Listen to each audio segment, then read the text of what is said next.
Jemaat Tuhan, sepanjang minggu ini kita akan belajar tentang salah satu buah roh, yaitu sukacita.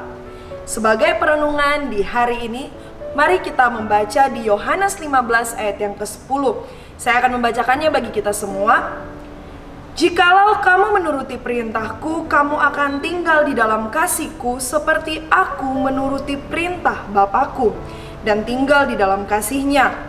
Semuanya itu kukatakan kepadamu supaya sukacitaku ada di dalam kamu dan sukacitamu menjadi penuh.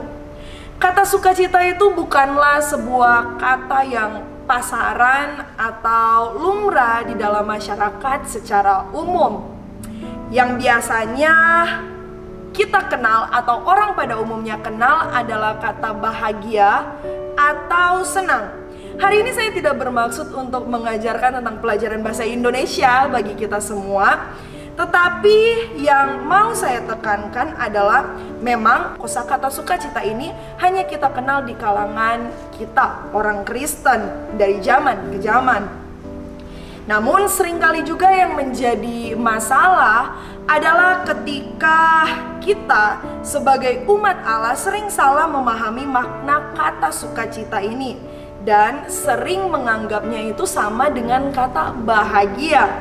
Padahal kata sukacita dan kata bahagia ini atau senang adalah kata yang berbeda dan maknanya pun pasti berbeda.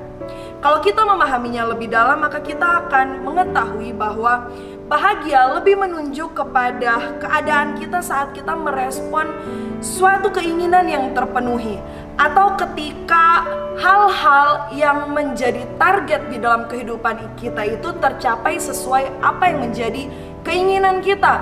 Misalnya ketika kita bisa menikah, mendapatkan anak, mendapatkan pekerjaan, kemudian masa tua kita bahagia, di situ kita menyebut bahwa diri kita menjadi bahagia atau menjadi senang.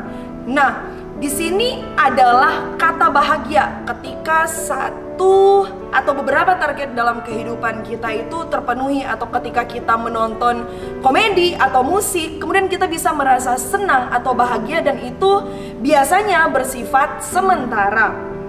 Karena ketika kita menyadari hal ini, ketika kita memahami akan hal ini, maka kita akan mengetahui bahwa tanpa Yesus semua orang bisa bahagia. Tanpa Yesus, semua orang bisa menyebut dirinya bahagia. Bahkan orang-orang di dunia di luar sana pun menyebut dirinya berbahagia. Padahal ya tentu saja bahagia di sini bisa jadi hanya bersifat sementara. Ketika apa yang dunia tawarkan adalah bahagia yang bersifat sementara, sebenarnya apa yang Tuhan tawarkan kepada kita adalah sukacita yang melebihi daripada kebahagiaan yang ada di dunia ini. Adalah sukacita yang tidak bisa ditentukan oleh keadaan apapun yang kita lalui. Dan kita akan mempelajari sukacita ini lebih dalam lagi besok dan hari-hari seterusnya. Itu dia untuk renungan kita hari ini. Tuhan Yesus memberkati.